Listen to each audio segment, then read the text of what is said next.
आपण पाहत आहात महाराष्ट्रातील number 1 channel action Maharashtra news.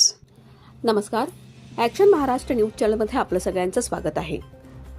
6 वर्षांचा सेवा यज्ञ, प्रजासत्ताक दिनी रक्तदान महाशिबिरातून माणुसकीचा संदेश। रक्तदान सामाजिक जबाबदारीसोबतच राष्ट्रसेवेचीच एक महत्त्वाची कडी आहे।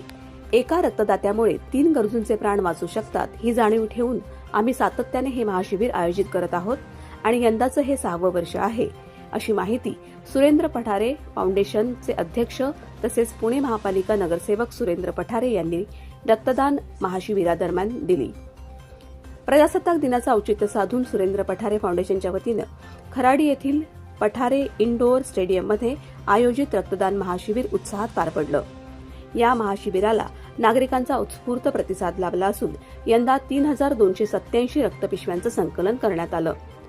गेल्या 5 वर्षात एकूण 15826 रक्तपिशव्यांचं संकलन या महाशिबिराच्या माध्यमातून झालं आहे। शहरात आणि परिसरात भासणारा रक्ताचा तुटवडा भरून काढण्यासाठी हा उपक्रम मोलाचा ठरत आहे। वडगाव शहरी मतदारसंघाचे आमदार बापूसाहेब पठारे यांनी दरवर्षीप्रमाणे रक्तदान महाशिबिराचं उद्घाटन केलं। तसंच प्रजासत्ताक दिनानिमित्त ध्वजवंदनही त्यांच्या हस्ते पार पडलं।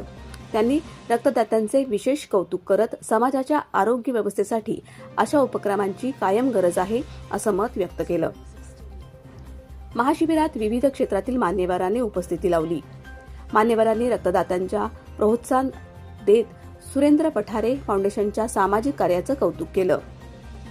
शिबिराबाबत बोलताना पुणे महापालिकेच्या नगरसेविका ऐश्वर्या सुरेंद्र पठारे म्हणाल्या की रक्तदानाच्या माध्यमातून माणुसकी जपण्याचं काम हे फाउंडेशन सातत्यानं करत आहे। महिला, युवक आणि ज्येष्ठ नागरिक मोठ्या संख्येने सहभागी होत असल्यानं या उपक्रमाची ताकद वाढते आहे। समाजाच्या आरोग्यासाठी असे उपक्रम पुढेही अधिक व्यापक स्वरूपात राबवणार आहोत असं ऐश्वर्या पठारे म्हणाल्या।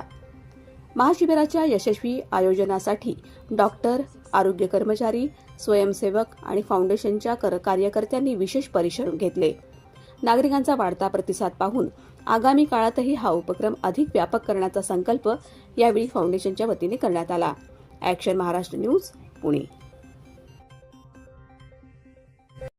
सत्य बातमीसाठी बघत रहा ॲक्शन महाराष्ट्र न्यूज।